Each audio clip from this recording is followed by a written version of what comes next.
નમસ્કાર દર્શક મિત્રો, હું શીતલ મહેતા ન્યૂઝ ઓફ કચ્છમાં આપનું સ્વાગત છે। જોઈએ આજના સમાચાર। પશ્ચિમ ગુજરાત વીજ કંપની લિમિટેડ અંજાર વર્તુળ કચેરી અંજાર। ચાલો ઉર્જા સંરક્ષણ સાથે તમારા કાર્બન ફૂટપ્રિન્ટને ઘટાડીએ।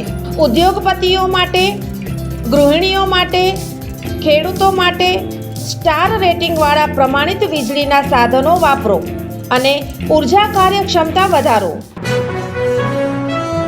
મકર સંક્રાંતિના દિવસે રાજ્યમાં 6 લોકો પતંગના દોરાથી મૃત્યુ પામ્યા, 4 લોકો ઘાયલ થયા। ઉત્તરાયણ પર્વને મકર સંક્રાંતિ તરીકે પણ ઓળખવામાં આવે છે।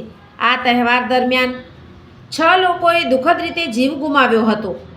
આ પૈકીના 4 મૃત્યુ પતંગની દોરીથી થયેલી ઈજાને કારણે થયા છે। આ અકસ્માતની ઘટનાઓ રાજકોટ, પંચમહાલ, મહેસાણા અને સુરેન્દ્રનગર જિલ્લામાં બની છે। સમગ્ર રાજ્યમાં અસંખ્ય ઈજાઓ પણ નોંધાઈ છે। પંચમહાલના હાલોલ શહેરમાં કૃણાલ પરમાર નામના 4 વર્ષના બાળકને પતંગની દોરીથી ગળામાં જીવલેણ ઈજા થઈ હતી। તે તેના પિતા સાથે મોટરસાયકલ પર પતંગ અને ફુગ્ગા ખરીદવા જઈ રહ્યો હતો ત્યારે અકસ્માત થયો હતો। મહેસાણા જિલ્લામાં બીજી એક દુઃખદ ઘટના બની હતી, જ્યાં વડબાર ગામમાં 35 વર્ષીય ખેડૂત મનરાજી ઠાકોર તેમના ખેતરમાં જતા હતા ત્યારે પતંગની દોરીએ તેમનું ગળું કાપી નાખ્યું હતું। હોસ્પિટલમાં લઈ જવા છતાં તેને બચાવી શકાયા ન હતા। કડીના કરબા વિસ્તારમાં વીજ લાઇનમાં ગૂંચવાઈ ગયેલી પતંગની દોરી કાઢવાના પ્રયાસમાં એક મહિલા અને તેના ભાઈને વીજ કરંટ લાગ્યો હતો। આ કમનસીબ ઘટના તહેવાર દરમિયાન જાનહાનિની સૂચિમાં ઉમેરો કરે છે। આવી જ એક ઘટનામાં રાજકોટ શહેર નજીક એક અજાણ્યા મોટરસાયકલ સવારનો જીવ ગયો હતો। વધુમાં સુરેન્દ્રનગર જિલ્લાના પાટડી તાલુકામાં 35 વર્ષીય ઈશ્વર ઠાકોરને પતંગની દોરીથી ગળામાં ગંભીર ઈજાઓ થવાથી તેમનું મોત થયું હતું।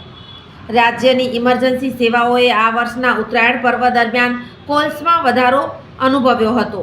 જીવીકે ઈએમઆરઆઈ, જે ગુજરાતમાં 108 એમ્બ્યુલન્સ સેવાનું સંચાલન કરે છે, તેણે સાંજે 6 વાગ્યા સુધીમાં 3707 ઇમરજન્સી કોલ્સની જાણ કરી હતી।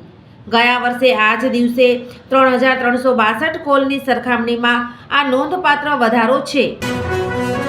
સોફ Kutch power by Opal electronics, LG best shop, Vijaynagar road Bhuj, Rambagh road Adipur.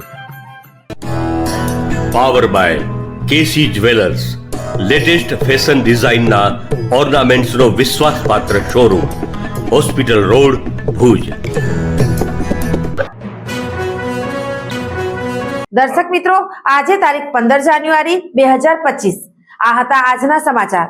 આવતીકાલે ફરી મળીશું, ત્યાં સુધી મને રજા આપશો। નમસ્કાર।